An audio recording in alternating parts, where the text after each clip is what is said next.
We are live with the beautiful and humble Lucy. I want to say Lucy McCarhair, but I didn't pronounce it first. So I should have told you. I'm so sorry. It's pronounced Makara, which you couldn't possibly have guessed. Macara, because I I see her always at the forget end, to tell which people. I've invited Lucy on because I saw that she on LinkedIn does masterminds for women, and the her is in your name, and car I've is in your never name. thought about that before. It You is. never did? That's the first thing I thought when I saw you, is her is in your name. Oh gosh, that's Huh? what an insight. I must. I Oh, will use that now. yeah. Yeah, Because if you're that's the having bit, interestingly, that's the bit that's not pronounced in my name. oh, If you took the her off, that's how it's pronounced, oh, Makara. really? But yes, I Oh, have to work that into a story somehow. well, you have 2 C's and 2 R's, 2 Yeah. A's. It's not Yeah, the it's a easiest crazy name. name. I blame my husband. Who married him? Now, who's to blame, Yeah, honey? that I have to take responsibility for that. So, is it still super normal in the UK that women definitely take the husband's name, or was that something that, like, the young people are like, "No way, Jose"? It's interesting. I had a kind of online conversation about that the other day because I do this podcast called The Year of Being 70 with my friend Mm, who is also 70. yeah. And we were talking about I've had three names because I've been married twice. Oh, okay. And we were talking about, Lisette, who is married but didn't take her husband's Oh, name, said, I can't understand it. It's absolutely ridiculous. Why would anybody do that? But actually, the conversation that then ensued online was that most women did, and I looked up the statistics, and it's something like 90% of women take their husbands' names. So still. yeah, still that's the surprising thing, isn't it? But maybe I don't know what the age demographics are. Mhm. Maybe fewer Mm. young people do it. You may be right. What was your maiden name? My maiden name was Wagner. Wagner. Pretty more standard, I suppose. Easier Yeah, to it's spell. slightly more pronounceable. And then my first married name was Paige, which was very easy. Oh, that one's so easy. Oh, too bad Yeah. that didn't work out. Just joking. So I'm not married, Lucy, but the guy that just left the house is my boyfriend of 5 years, and his last name is Salis. But if you pronounce it like an English person, it's Sales. So I could Oh, be right. Mrs. Sales. That's a pretty good name for like marketing kind of motivational speaker energy that I Yeah, am. absolutely. Yes. Yeah. Yes. So there are some benefits, I suppose, if the other name is better than the one you got, which mine Yes. Yes. mine is hard to pronounce. So yeah. Okay, the year of 70. It's a very dramatic, it's like a Netflix film, right? Like what happens in the year of being 70? And are you almost 71 or have you just started this year of 70? I was 70 on the 22nd of October last year, Okay. and I had Okay. this party, and it just kind of the week before, it just came into my head. I need to do a podcast called The Year, and it was like fully formed, the name and everything, The Yeah. Year of Being 70. And I just asked my friend if she wanted to do it with me, and she Yeah. said, okay, if I have to, yeah. And so we just chat every week and talk Yeah. about, kind of look back, and it does tend to make us feel, like last week we were talking about food, and Food. I Yeah. realized that I was born just after rationing in the UK Mhm. stopped. Which makes World War II. That's really old. We've been alive a long time. We've seen a Mm. lot of changes. Mm. And what I what grabbed my attention was because you're doing this Mackerel, the it's a drug, it's a medicine, and it's been very Oh, successful. Manjaro. Yes, yes, yes. Mounjaro. Which is It's like um, Kilimanjaro, kill a couple yes, kilos. yes, exactly. Yeah. So Okay. yes, no, I have lost 3 stone in the last 6 months. So and it's 22. not like I haven't tried before. Mm, And it's not like I've been, I've been a large person all my life. I haven't at all. I was very, very slim as mm, when I was young. And then mm, I got, went through menopause, and then mm, I just started to put on weight, and then just never so I tried mm, to lose it and things, and it just never happened. And then I ended mm, up with what I realize now was what they call food noise in your head, which is like a uh-huh. constant kind of, what are you going to eat next? What's in the fridge? What Yeah. would you like? What can I have for a Mm, snack? When's the next time I'm going? And it's just ridiculous. I mean, but you don't realize until it stops. And that's what happens when you go on Ozempic or Manjaro or something, is it just stops dead. and you suddenly feel released from this What? sort of, yeah, I know.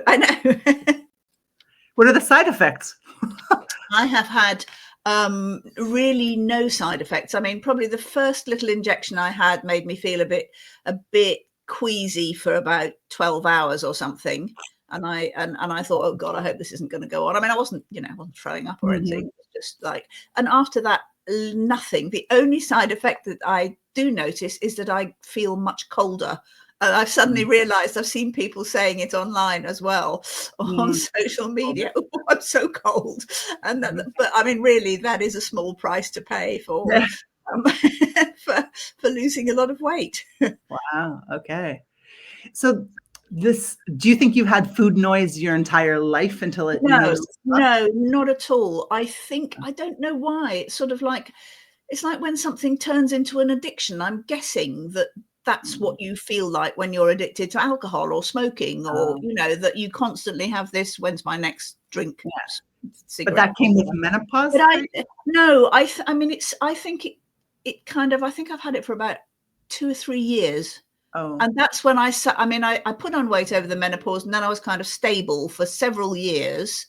And then suddenly the last 3 or 4 years, it's just like, I've just put on more weight than I'm even remotely comfortable with. And then I think that's when the food noise started. So I don't know whether it's like you reach a certain weight and it kind of turns into, there's a tipping point, and that kind of, sets something off, triggers something in your brain, or whether I don't know, whether it's just the amount that you eat that does that. I suppose, like if you think about alcohol, if you drink a certain amount too much, then it becomes an addiction. So I don't know. But it's harder with food because you can't just stop. I mean, you can't sort of say, I'm going cold turkey, I won't eat for the next 3 weeks. You say cold turkey. Is that actually a diet? Maybe that's something we haven't investigated. It is. Maybe that's So my friend said in San Francisco or LA, like 20 years ago, there was like the cookie diet. And her friends all went on the cookie diet. They only ate the cookies from this like guru. And I was like, that's awesome. Oh, wow. Did it work? Did they get thin? Apparently diets, no, well, they all work. And then it's lifestyle and balance, all that same crap, which I'm tired of. I just want a secret. Don't we all just want a secret to being wealthy, healthy, and happy? No? Yeah, absolutely. Yes. But I certainly feel a lot healthier since I've lost weight.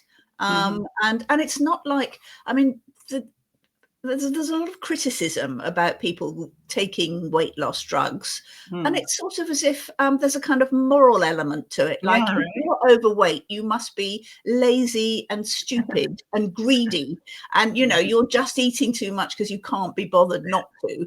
And it's really, really, nobody wants to be overweight. I mean, it's not, it's not pleasant, and you start getting health problems, like my blood pressure went up, and my cholesterol went up, and you don't feel great after a bit, after a certain level. So it's sort of like, if you go on a weight loss drug, it's not because you think, oh, that'll be easy, I'll just drop loads of weight.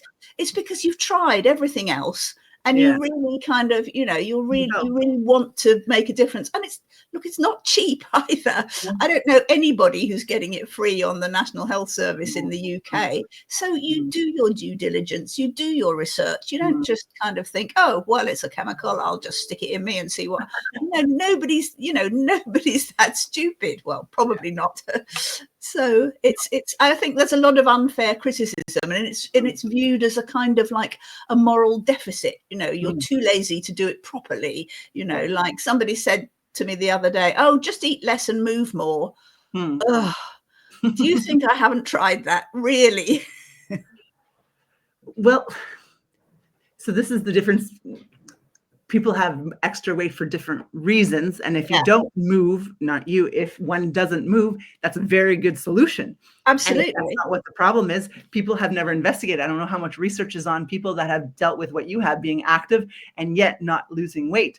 Yeah. Like, what's happening? Is it hormones? Is it the air where you live? Is it a certain thing that you're eating? Like, who knows? We don't have the research on that. So no, exactly. But the other thing is, when you put on a certain amount of weight, it becomes much harder to move. You know, it kind of, it becomes a vicious cycle. Totally. And, you know, you need something to intervene and break the cycle. And this, I mean, the Manjaro that I'm on, and Ozempic and all the others, they don't make you lose weight. That is not what the drug does. It makes things move through your body much more slowly, so you don't kind of eat, you know, kind of digest and then feel hungry again. It slows the process down. It makes you feel full for longer, and it turns off the food noise in your head. So you simply, the result is you do not feel hungry all the time. You do not have this kind of constant, "Ooh, what can I eat next?" business going on. And so you are, it's not, I mean, yes, it just makes it possible to do without kind of, you know, huge willpower and, you know, going on an impossible diet that you'll never keep to, or going into the gym, you know, for kind of 2 weeks and then going, "Oh, I can't do this anymore." It just enables you to settle into a reasonable way of eating, and, you know, get into a calorie deficit for long enough to lose whatever weight you want. And then, you know, hopefully, I don't know what's going to happen when I go off it, to be fair. I'll come back and tell you, and maybe I'll put it all on again in 2 weeks. You know? But it, you know, enables you to get into a decent habit. And I think the main thing that I'm kind of feeling is that it's allowing me to go, I'm not actually hungry now, so I don't need to eat. That is what I couldn't kind of like. The cravings were sort of, you know, I couldn't kind of stop the craving and think, I'm not actually hungry, because I did feel hungry. But now I can say, no, I actually don't need, you know, I'm not hungry. I don't need to eat. I'm fine just to have a cup of tea. But what about people like me who eat because they're feeling emotionally low? Does that also work? Yes, it does, actually. I think it does as well. I mean, it seems to have, I'm not saying it's a wonder drug by any means, but it seems to stop, to really help other addictions as well as food. I mean, people who go on it who do drink too much and smoke have found that that's helped as well. Yeah. Also, I've seen recently, it also helps ADHD and impulse control. No. So, yeah. So I that's, think I have that too. Sweet. yeah. So, I mean, I think it does calm the emotions that are associated with, you know, eating and feeling good, food and pleasure. And it's not that I don't like food anymore, or I'm never hungry. It's, you know, it's not kind of like weird. It's just feels like I'm normal now instead of not normal. That's nice. So I was just talking, I went for a walk to the beach, and I was talking to my partner, and I was explaining how women form alliances, and our power comes from our network, and, you know, who can help us out and who understands us, and being vulnerable and gossiping about other girls to some degree. This is how we've done it. We manipulate a little bit. And I thought, I really understand this now at this age, whereas men are usually like, let's do an event. You know that guy, I know that guy, I know a DJ, blah, blah, blah. And I'm like, well, I know a guy whose husband and whose ex-wife, da, da, da, da. Do you think you could ask her, because I really need the help and I need a discount? Like, there's a different energy to it. Yeah, that's so true. Yeah. And you have masterminds for women. And I would love to hear a little bit more about why you chose that. That's right. That's I mean, I what happened was, in 2018, I founded the Business Book Awards. So I'm basically a book mentor, author, publisher, and I founded the Business Book Awards. And the first, and I set up a judging panel, which was half women, half men. I thought very fair and equitable. But it turned out that when we got the final results in, our winners were wonderful, but they were 11 white men. Not one woman or person of color either. So I thought, okay, I can't just brush this under the carpet. I'm going to go on a mission to get more women to write their books, because we'd only had half as many entries from women as men. So I started running, among other things, I wrote a book about it, and I started running women-only book writing programs. And that was great. And people really enjoyed being on them. And it wasn't just about writing their books. They became little kind of, networking events, little, people were kind of grew friendships, and they were, so I did that for a few years. And then I felt that I'd kind of, it had run its course. And I thought, well, I do really love working with women. Shall I is there something else I can do? So I kind of asked if people would like to come on, anybody wanted to come on a mastermind with me for a year.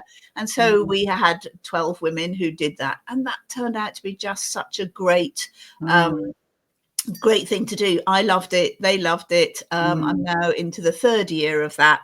And, there are people who've been on it for, who are coming with me into the third year. People who've done 2 years worth. And so it just, I don't know, it just feels very powerful. And I called it, to begin with, to move out of the book area, I called it leadership, because the women my kind of my audience, my market, are mainly entrepreneurs and women who have their own businesses or are coaches or consultants, and so it's a group mostly of women in that position.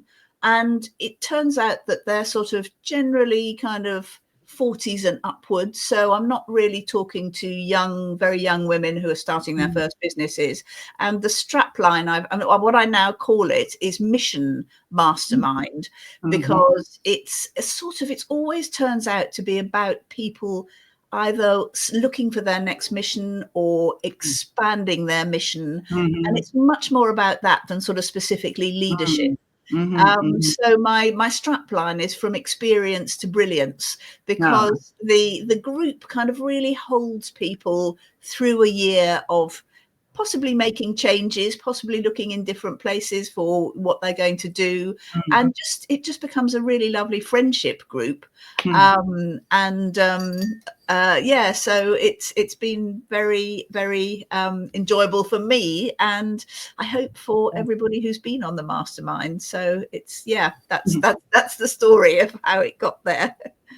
Because that word is interesting. Mission. I've been talking to my bestie, which is ChatGPT. In Spanish, tío means like boyfriend and uncle. So ChatGPTio is literally, if I didn't have a boyfriend, I think I'd be almost satisfied, because he helps me with everything. Yeah. And I've been asking him, I don't know why I call him a him. Interesting. Yeah, because I made him a male. That saves me.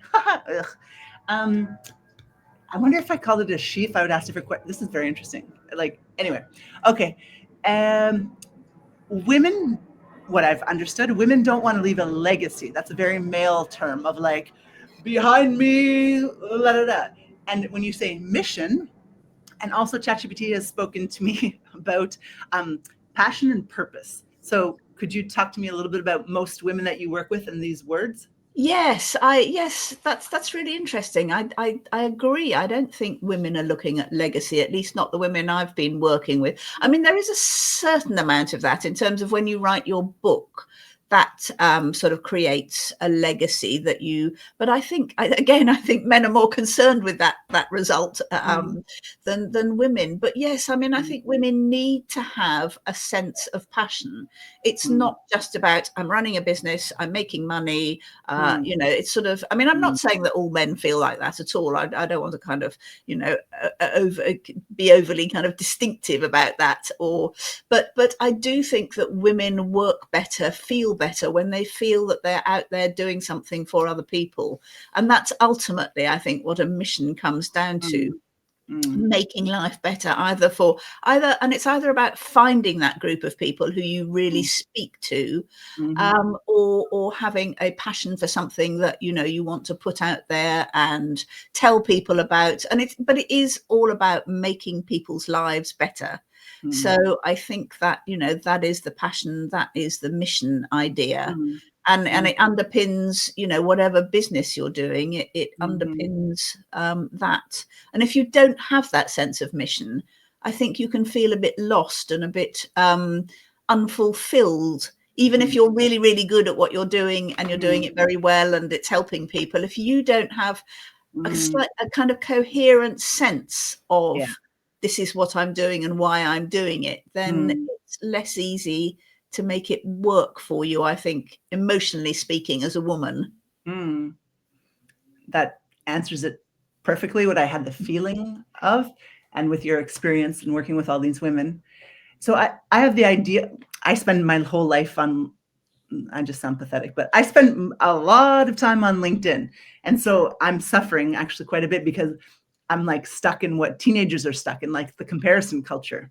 And I have to stop and I have to manage my life better. So I do need a mastermind to get me back on target, not stuck in comparing. Because if you think of business and like even the word corporate and think of business, and there's a lot of women that are like, they won't let us at the top. There's too many ceilings that we have to break. In my idea, I'm like, what woman wants to be up there? If it doesn't switch its energy and we change what corporate America means, corporate London, whatever you want to say, I don't know any good woman who wants to be sitting at the table with those guys. They want to be sitting at a table with purpose and mission and doing good, but that's not what exists right now. So it's like we're trying to change a system that's very, very, very old and hoping that they're going to let us change their system so that they feel uncomfortable in their own system. It's a very big fight. No. It's really not going to happen. And I do think it is both sides of it. It's hard for women to get into those higher male echelons where there's a certain perception of, how you need to be in the C-suite or, upper management or whatever. And it doesn't, really people's kind of vision of what that person is not, a woman isn't the first person they think of. But also it is, I think, for women like, oh God, do I want to live like that? Do I want to have that pressure? Do I want to be that competitive? Will I have to kind of give up my, the way I work, which is sort of, women are much more collegiate, I think. And maybe when you get to the top, sorry, is that an odd word to use? That is a word I don't know. I mean, it's sort of, working with other people in a, I'm sure there's a better word for it, but I can't think what it is. I mean, we like to work as collectives, I suppose, rather than, I'm the head, you do what I say. Yeah. Which by the definition of leadership, it's like one leader and all of us follow behind in your ship, let's say. Yeah, that's a very good definition. Yes. So like female leadership, I just don't see a woman as the leader. I see a woman head of the team who happens to be the leader, but I don't define it that way, I don't know. I think we're just socialized so differently that if we ever want to be up there, we have to socialize our girls very differently. And as I see my friends raising their kids, they're not socializing girls differently enough to not be collaborative. We're still raised almost the same way. No, collaborative. That's the word I wanted. Yes. Yeah. But I mean, I don't want to change. No, we don't. The way that girls are socialized. I'd rather change the way that boys are socialized, so they are more collaborative and less competitive. And then, of course, you get to that. Well, how innate is it? Is it nature? Is it nurture? Are boys just more competitive, or is it how we? But I mean, I think a lot of it is socialization, as you say. Yeah. So do you find I don't know if you had children or if your friends have children and grandchildren now, I suppose, since you are all that. Yep. One has passed, right? Do you think the younger women, the 40-year-old women that are coming to your sessions, they're raising their sons to be more collaborative? Has that happened?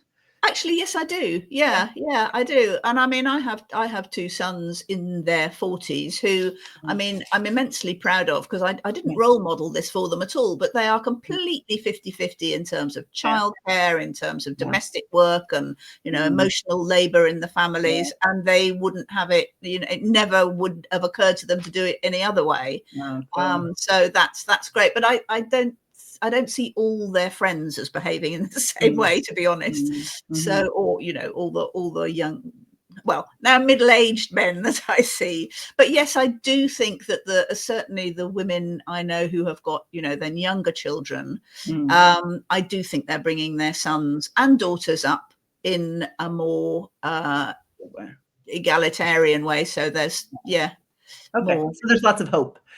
I think so. Yes. I mean, if only we could get, toy companies and clothing companies to stop doing brown and green khaki for boys and pink and purple mermaids for girls. That would be helpful. But it's so funny because is it socialized? Because I just love pink. I just love it so much. And I'm like, I wonder if I were raised somewhere else, if it wouldn't have been like that, or if Maytel didn't have Barbie, like what is us and what is socialization? It is interesting. But then I would say, a couple of my grandsons, well, my grandsons were perfectly happy to do pink and dolls and things when they were young, and then very young, and then it sort of changes, and they just, and it's not conscious, I don't think, it's just that's not what I want to do anymore. And who knows where that comes from. Who are we without our socialization and our cultural values? Really, it's impossible to separate. So I suppose we have to take it as a whole. And Michaela, she wrote that she loved your book, and she's also saying she sees more things on LinkedIn with men with allyship. That's very true. Yeah, that is true. But I think I find that there are standout men who really champion allyship and constantly post about it, and that's fantastic. But almost always, it's women commenting and liking. And I mean, there are men who then comment, but there are a lot of men who just don't respond to those posts and those questions and those, and it's not that they're necessarily not interested. I don't know whether or perhaps they are not interested, or they feel it's for them, or they feel that they don't want to put their heads above the parapet. Well, I was just telling my partner about women not liking themselves. Like, not one woman I know doesn't hate a part of her body. It's a given that almost all of us are like, oh, but the nose, oh, but too much gums. Like, and we've always been told that men see a package and they don't even notice when we cut our hair. They don't even notice what color our nails are. They just see a package and they find it attractive, and that's good enough. But we're the ones that are like, oh my God, this nail's broken. They're not the ones actually doing that to us. So we have a responsibility to be like, I ain't painting my nails for them. I'm doing it for myself. Yeah. And like re-owning self-care. You look like you have taken care of yourself very well. I told you before, you look beautiful to me. You caught my eye. I wish I could look like you at 42. My God, you look fantastic. And I don't even That's very kind of you. I honestly, my camera is, I think, very kind to me. No. But also, I mean, I know lots of women of my age. I know you say you don't, but I know lots of women of my age who are doing fantastic things. People in my mastermind who are my age or older, who have got businesses, no intention of, kind of retiring or going off on a cruise anytime soon, or whatever you do when you retire, playing golf. You don't even know. I had a lovely grandmother, and she had a best friend who the best friend had a lot of spunk, and she never had children, which for a woman who died at 80 something to not have children, as you know, in your generation, it was almost 98% had children, right? Yeah. No, it's totally different. But, and she would always say, she was like 84, and she would volunteer with old people with the Red Cross. And she was like, oh, all these old people, and I'm like, they're only they're younger than you.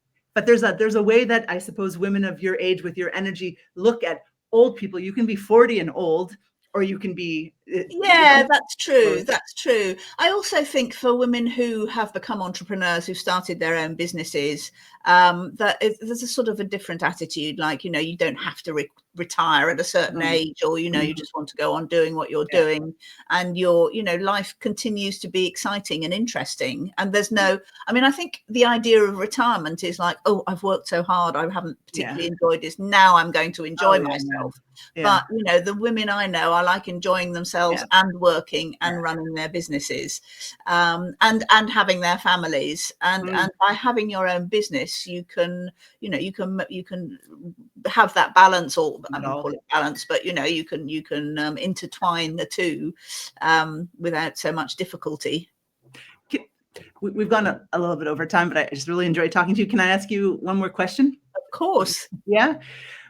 I feel a pressure, I'm being really honest here, I feel a pressure to be quite attractive in my prime years, because I think, well, society, I hear jokes all the time that after 50, men don't look at you anymore. You lose the young, fertile energy that we were used to as normal, attractive women, let's say. No models. I'm not a model, but I've had a certain amount. And so I'm trying to do as much as I possibly can before I reach 50. And then I have a friend in South Africa who's so alive and gorgeous, and she's 63, and she says she gets more business the more she ages. And I thought, is that true? What have your women experienced? Yeah, I mean, I feel the need to look, decent, attractive. I wear makeup. I don't kind of, just roll out of bed and go on and go on LinkedIn Live. But I suppose, I don't know. Did I previously think it was all for men, and now it's I'm not. I mean, I do think there's a certain, again, kind of liberation from feeling that, I mean, and maybe it's just because I'm married and I'm, got a long-term partner but I don't, I'm not kind of looking for that kind of, I'm not looking for people to think I'm sexy or, pretty or, I'd like to think, I'd like to hope that I look kind of reasonably okay and kind of interesting. That would be that. I'd rather look interesting than pretty. But I think you do well, hopefully. But I don't feel ignored by men. I mean, I really do not want them to start flirting with me. Or which luckily they don't, except those odd people who come and leave strange messages on your social media accounts. Hey, beautiful. But I could really do, I could do that. But I mean, no, I think perhaps there's less pressure to feel, that you have to look perfect as you age. I'm a therapist, and I was noticing a lot of the women coming to me were gorgeous, and I was feeling like envious, like, well, I've never been gorgeous. Oh, it must be nice. You are gorgeous. That's ridiculous. Well, as I deflect the compliments. Yes, as you do. It's like there's this pretty, well, what I have seen and what I don't feel jealous of anymore is because very attractive people often only feel valued for their attractiveness. Like rich men don't know if their wives actually love them. Hot women don't know if anyone's with them for their soul or for their things lower down, right? No, that's really true. Yeah. Is that a liberation as women get older? Because men are talking to you because they want to talk to you, not because they want you to have their dream child. Yes, degree. I mean, yes, I think that is true. I think that's how I feel. I don't know if everybody feels like that, and I think there is an element of sort of some older women becoming invisible. I suppose it depends how you. It depends what area you're in, what you're doing, and how you present yourself. I certainly think that if you were in corporate environment, that it's probably harder to get on as you age as a woman. I don't know, unless you have very strong personality. I don't know. It's a difficult one. There's so much kind of mixed up in it, isn't there? Yeah, it's, well, good thing we have our lives to experience it and accept whatever stage we're in, right? Yeah. That's the way it is. Yes, and I mean, people say, oh, age is just a number. I mean, it's not just a number. There was definitely something for me and my friend Lisette about, being 70 is that really takes you into another stage of life. I mean, in your own perceptions and other people's perceptions up to that. I mean, we had a conversation about this too. Being 40 is one of those where, you've left youth and that's the beginning of middle age. That's the perception of it. And then 70, that's beyond retirement age. That is seriously old. You're no longer, you cannot pretend to be middle-aged anymore. You have to accept that at 70 you are old. And that's, that's kind of something you have to, but I feel that as a kind of liberation, really. I don't care so much what people think. Wow, beautiful. I think if we, and I've spent so much of my life caring what other people think about me. I blame it on being Canadian. We want everyone to like us, right? And know that we're not Americans. But this woman thing that I find like, oh, I want to be friends with everyone. I want everyone to like me. I don't want everyone to talk behind my back. And I want all men to like me. I want to be attracted to every male. I want to be the California beauty that, the porn star, the model, the Marilyn Monroe, even though she was a little bit chubby, like in our standards nowadays, we want to be that to everyone. It's a very sick Western mindset of there's one type of beauty and it's the blonde, blue-eyed, and you and I are blonde and blue-eyed. So I suppose we are lucky in that way, but it's a detriment, definitely. And when you're liberated from that, I suppose that's the time to work on who you really are and feeling important and work on your mission. That's why women above 40 come to your mission circles, right?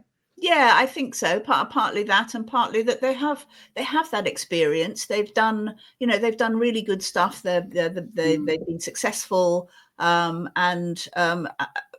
it's I don't know. Yes, I mean maybe because I'm so old that I wouldn't attract younger women to work with me anyway.